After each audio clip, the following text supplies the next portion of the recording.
여러분 안녕하세요. 수제 푸드카페 창업 지도하는 부산생 꿈꾸는 단원장입니다. 클래스 101에서 밥솥 시리즈 강의를 하고 있는데요. 많은 호응을 해주셔가지고 먼저 감사드립니다. 오늘은 제가 앞치마가 좀 바뀌었습니다. 노란색 앞치마가 저의 어떤 심벌이라고 생각하는데 수업에 오신 선생님께서 손수 만드셨다고 이 선물을 하셨거든요.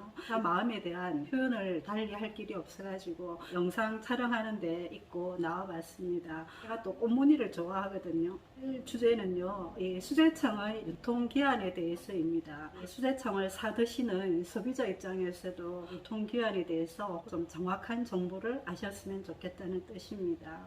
최근에 제가 받은 질문에는요, 수제청을 선물 받았는데 식탁 위에 3개월이나 두었다고 합니다. 먹어도 과연 될런지요? 수업 받으시는 분들 중에서는 이 수제청 유통기한을 좀 더 늘릴 수 있는 방법이 없느냐고 여쭤보시거든요. 수업 시간을 통해 가지고 또 말씀을 드리지만 영상으로 한번 말씀을 드려야 되겠다 싶어 가지고 오늘 이 영상을 촬영을 해봤습니다. 강도를 1대1의 비율로 했다고 가정했을 때 예를 들어 보겠습니다.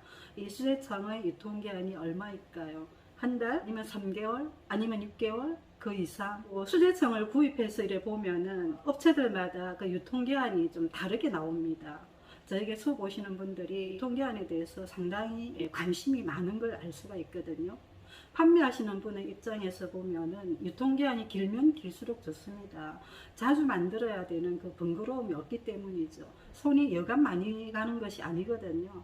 그러다 보니까 한번 만들 때 좀 많이 만들고 유통기한이 길면은 좋겠다는 그런 바람인 것이죠. 소비자 입장에서도 수제청을 한 병 구입했는데 오랫동안 이래 먹을 수 있으면 참 좋겠습니다. 한마디로 말씀드리면 그 수제청의 유통기한은 이 공산품이 아니기 때문에 정확히 얼마다라고 할 수는 없습니다. 발효와 또 연관지어서 말씀을 드려야 되는데요. 살아있는 생물이나 이 미생물이 이 환경과 만나서 작용하는 결과이기 때문에 대략적인 통계치는 있을 수 있지만 딱히 기간이 어느 정도라고 설정할 수는 없는 문제가 되겠습니다. 본론으로 들어가서 수제청의 유통기한을 말씀드리기 전에 반드시 짚고 가야 될 문제가 있습니다. 수제청의 개념이 되겠습니다. 이 부분에 대해서는 제가 누누이 앞에서도 말씀드린 바가 있습니다. 수제청은 당절임입니다. 당절임. 그리고 수제청 자체를 우리가 먹는 것은 아니거든요. 음료의 베이스이며 또 토핑으로 활용된다는 것이죠. 그러면은 수제청의 가장 중요한 또 요건 중에 하나는 신선함이 되겠습니다. 이 신선함이 목적이라면 수제청의 유통기한은 절대 길 수가 없다는 점입니다. 수제청의 유통기한에서 즉 핵심 포인트는 수제청이 변성이 되지 않아야 되겠습니다. 변성된 수제청이란 어떤 세 가지로 말씀드릴 수가 있습니다. 첫 번째는 술맛이 난다는 겁니다. 수제청도 아닌 것이 완전한 술도 아니고 약간 술맛이 나는 어정쩡한 상태가 된다는 것입니다. 두 번째는 병 뚜껑을 열었을 때 가스가 차 있는 것을 알 수가 있습니다. 병 뚜껑을 열면 퉁 하고 열리죠.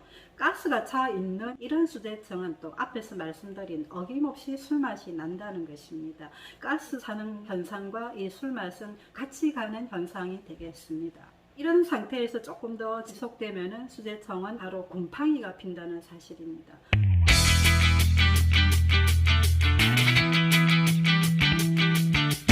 설탕을 충분히 넣고 냉장고에 보관했는데 왜 곰팡이가 필까요? 신선함을 파악할 수 있는 기준은 이런 변성이 일어났는가를 확인해 보면 되겠습니다. 수제청의 보관 기간이라는 것은 과일과 당이 만나서 만들어내는 그 환경적인 요인에 의해서 결정되는 것입니다. 이 현상을 설명하기 위해서는 부득이 발효의 원리를 말씀드리지 않을 수가 없습니다. 발효의 원리와 수제청의 유통기한은 맞물리는 현상이라고 말씀드립니다. 과일의 수분율과 당도를 바탕으로 이 발효의 원리를 아셔야 수제청의 유통기한에 대한 답이 나올 수가 있다는 점입니다. 도대체 발효와 무슨 상관이 있을까요? 이렇게 생각하시겠지만 수제청에서 술맛이 난다는 자체가 발효가 일어났기 때문에 그런 현상이 나타나는 것입니다. 그러면 수제청의 유통기한에서 가장 골칫거리인 바로 이 술맛의 원인에 대해서 그 원리를 살펴보면요. 술 발효의 주체는 효모입니다. 그리고 효모는 발효를 하기 위해서 당이 필요합니다. 즉 효모의 먹이가 당이거든요. 그러나 또 술 발효에 필요한 적정한 당도가 정해져 있습니다. 그렇지만 또 그 가장 적정한 당도를 벗어나더라도 어느 한계치까지는 발효가 일어난다는 사실입니다. 즉 이 효모가 발효를 일으킬 수 있는 그 최대의 당도치까지는 술 발효가 일어나기 때문에 수제청에서도 술맛이 난다는 뜻이 되겠습니다. 술맛이 나는 수제청을 여러분들 드시겠습니까? 그래서 수제청의 유통기한의 지점은 바로 술맛이 나는 지점까지라는 점을 말씀을 드리겠습니다. 이 수제청에서 정말 이 술맛이 나는 것은 골치 아픈 문제거든요. 물론 술맛이 나기 전에는 또 가스가 찹니다. 이 가스와 술맛은 같이 연결된다고 보면 되겠습니다. 술맛이 난다는 것은 결국은 수제청으로서의 특징인 신선함을 잃어버리는 결과입니다. 그래서 유통기한이 다 되었다고 보시면 되겠습니다. 이런 단계까지 오면은 수제청으로서의 매력은 없기 때문에 식초로 활용하시는 것이 좋겠습니다. 그다음에 식초로 발효하셔가지고 드시면은 과일 천연 발효 식초입니다. 오히려 수제청보다 더 우리 몸에 유익한 그런 음료가 되겠습니다. 그래서 수제청의 유통기한을 좌우하는 요인은 과일의 수분율과 당도에 의해 가지고 발효가 일어나는가 일어나지 않는가, 바로 이 문제가 되겠습니다. 매실청 같은 경우에도 근데 1대1로 담았는데 술맛이 나거나 곰팡이가 피는 현상이 덜어 있거든요. 왜 이런 일들이 일어날까요? 재료가 가지고 있는 수분율과 당도의 변화에 따라서 발효가 일어나기 때문에 술맛이 나고 또 나아가서 곰팡이도 핀다는 사실이 되겠습니다. 그래서 이 수제청을 만드실 때도 과일의 수분율과 이 당도의 상관관계를 좀 정확히 아시는 것이 굉장히 중요하겠습니다. 바로 이 점이 수제청의 유통기한을 좌우하는 가장 핵심 요인이라고 보시면 되겠습니다. 또 과일마다 당도도 다르고 수분율도 다르고, 그래서 만들다 보면은 이 수제청이 여간 까다롭지 않다는 것을 알 수가 있습니다. 그렇지만 또 우리가 이것을 하나하나 다 알고 접근하기는 무지 어렵거든요. 그래서 어느 정도 기준만 정하면 되지 않나 생각합니다. 그런 관점에서 이 수제청의 유통기한은 그 술 발효가 일어나기 전까지라고 보시면 되겠습니다.